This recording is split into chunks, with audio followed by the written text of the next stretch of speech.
Namaskara. I am Dr. Harihara Murthy. I am an ENT specialist with about 3 decades of experience. I practice in Koramangala and Bangalore in India.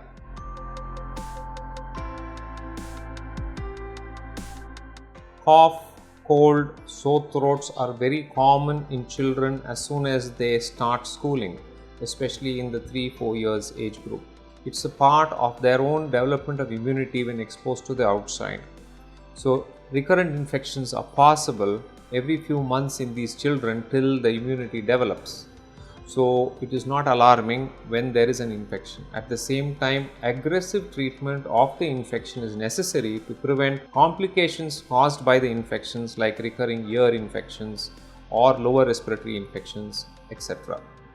So, it is not alarming to worry about these infections. At the same time, one cannot wish them away. It has to be treated aggressively